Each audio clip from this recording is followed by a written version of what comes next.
lost my time, my life is gone now. 1. Berpikir adalah aktivitas mental yang dilakukan oleh manusia untuk memahami, menilai, atau menciptakan sesuatu. Berpikir bisa bersifat praktis, ilmiah, artistik, atau lainnya, tergantung pada tujuan dan metodenya. Bisa dipastikan bahwa semua orang yang berfilsafat itu pasti berpikir, karena berfilsafat tidak mungkin dilakukan tanpa berpikir. Orang yang berfilsafat adalah orang yang mendapatkan kebijaksanaan dan pengetahuan yang sedalam-dalamnya. 2. Filsafat muncul karena para pemikir tidak puas dengan jawaban dari dongeng-dongeng Yunani yang selama ini menjadi pembenaran setiap gejala alam, yang bahwasanya tidak dapat dibuktikan dengan akal manusia, sehingga lahirlah para pemikir filsuf yang rasional, yang mana mereka mencari asas yang pertama dari alam semesta yang sifatnya mutlak, yang berada di belakang segala sesuatu yang serba berubah. Filsuf yang mengembangkan filsafat pada zaman Yunani yang begitu ramai dipersoalkan sepanjang sejarah yaitu adalah Socrates. Ini semua terjadi pada abad 6 sebelum Masehi. 2b.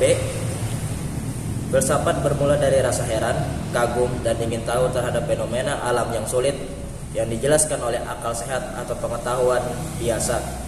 Orang-orang Yunani kuno yang menyaksikan bintang-bintang, bulan, dan planet di langit malam, mereka merasa penasaran tentang asal-usul, sifat, dan tujuan dari benda langit-langit tersebut. Keingintahuan akan rahasia alam tersebut akhirnya menimbulkan ilmu filsafat. 2c. Karena angan-angan dapat membuka wawasan dan inovasi dalam mencari jawaban yang lebih baik. Salah satu contoh angan-angan yang melahirkan filsafat adalah Plato, yang mengembangkan teori dunia ide. Ide tidak bisa dilihat oleh mata, tetapi bisa dipahami oleh akal.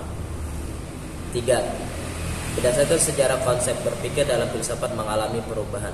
Coba Anda jelaskan. 3a. Periode pra-Socrates. Itu terjadi pada abad ke-6 sebelum Masehi dan abad ke-5 sebelum Masehi. Periode ini ditandai oleh munculnya para filsuf yang mencoba menjelaskan alam semesta dengan menggunakan prinsip-prinsip rasional, bukan mitos atau agama. Beberapa tokoh penting dari periode ini adalah Thales. Kedua, periode klasik, abad ke-5 sebelum Masehi, abad ke-4 sebelum Masehi. Periode ini ditandai oleh munculnya 3 filsuf besar yang disebut sebagai bapak filsafat barat, yaitu Socrates, Plato, dan Aristoteles. Mereka mengajukan berbagai pertanyaan dan jawaban tentang etika, politik, epistemologi, metafisika, estetika, dan psikologi. Periode Helenistik, abad ke-4 sebelum Masehi, abad ke-3 sebelum Masehi.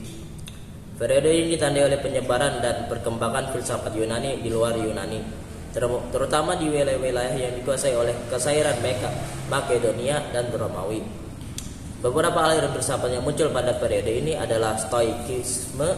Mereka mengajukan berbagai pandangan tentang kebahagiaan, kebebasan, kebenaran, dan realitas, serta memengaruhi pemikiran-pemikiran selanjutnya termasuk agama-agama seperti Kristen dan Islam. Periode Romawi, abad ke-1 sebelum Masehi sampai abad ke-5 sebelum Masehi. Abad ke-5 Masehi.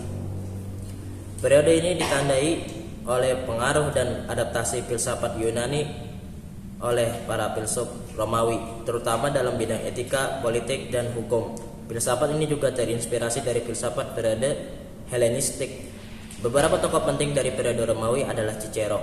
Dia berpikir bahwa kita harus mempertanyakan setiap gagasan atau fakta yang kita dapatkan dan harus selalu bertanya bagaimana mereka tahu itu. Nyatanya juga Cicero mencoba menggunakan filsafat untuk membuat manusia berpikir lebih logis dan supaya mereka bisa lebih baik dalam membuat keputusan dalam pemerintahan. 3b. Filsafat Islam merupakan pemikiran filosofis yang berdasarkan pada ajaran Islam serta dipengaruhi oleh filsafat Yunani, Persia, India, dan lainnya. Beberapa tokoh filsafat Islam. Yang pertama Al-Kindi. Ia adalah salah satu filsuf muslim pertama yang mencoba menyelaraskan filsafat Yunani dengan ajaran Islam. Ia juga dikenal sebagai bapak filsafat Arab karena dia menggunakan bahasa Arab sebagai medium penulisan. Ibnu Sina. Ia adalah salah satu filsuf dan ilmuwan muslim paling terkenal dan berpengaruh. Ia mengembangkan sistem filsafat yang disebut Avicennisme. Ia menggabungkan Neoplatonisme dan Aristotelianisme. Al-Ghazali. Ia adalah salah satu filsuf dan teolog muslim yang paling berpengaruh dalam sejarah Islam. Ia mengkritik beberapa pandangan filsuf muslim sebelumnya, terutama tentang metafisika dan epistemologi, dan mengembangkan teori tentang pengetahuan, kebahagiaan, dan kebebasan yang berdasarkan pada wahyu dan pengalaman mistik. 3C.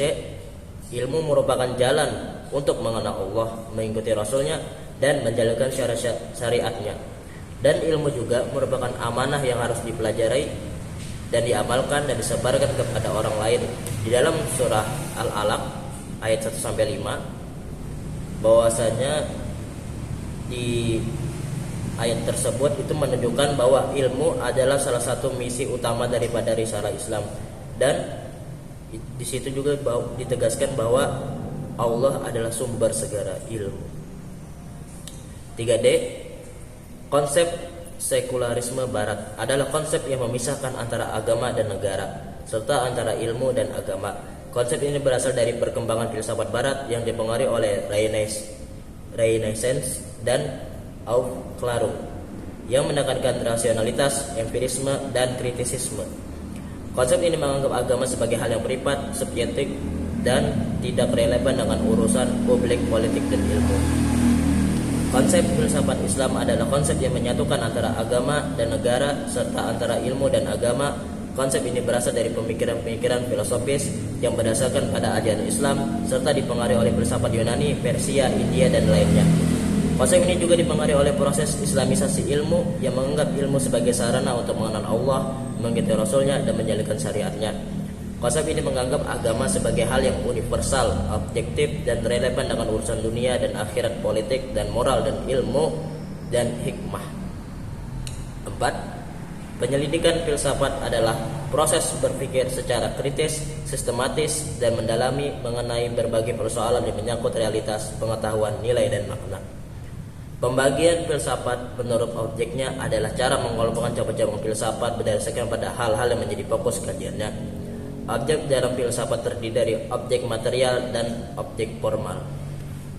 Objek material adalah hal-hal yang menjadi bahan kajian filsafat seperti alam dan seluruh isinya.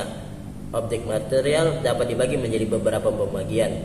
Yang pertama, thinkable, yaitu hal-hal yang dapat diketahui, dirasakan dengan panca indera kita tentang banyak hal. Kedua, unthinkable, yaitu hal-hal yang tidak pernah dipikirkan kita tetapi dipikirkan orang lain.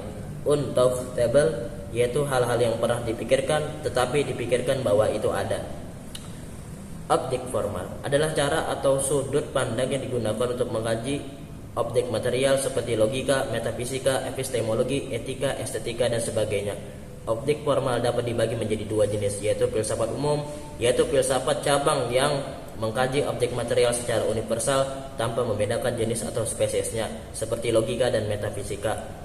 Filsafat khusus yaitu cabang filsafat yang mengkaji objek material secara khusus dengan membedakan jenis atau spesiesnya, seperti epistemologi, etika, estetika, dan sebagainya. 5. Secara sederhana, filsafat membantu bentuk cara seseorang berpikir sebelum melakukan tindakan dengan memberikan dasar untuk etika dan moralitas. 2. Logika dan pemikiran rasional.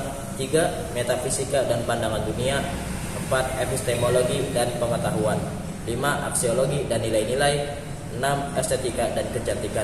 Dengan mempertimbangkan semua aspek-aspek di atas yang telah saya sebutkan tadi, seseorang dapat memiliki kerangka berpikir yang membimbing keputusan dan tindakan mereka serta membantu mereka memahami dampak etika dan nilai-nilai dalam kehidupan sehari-hari.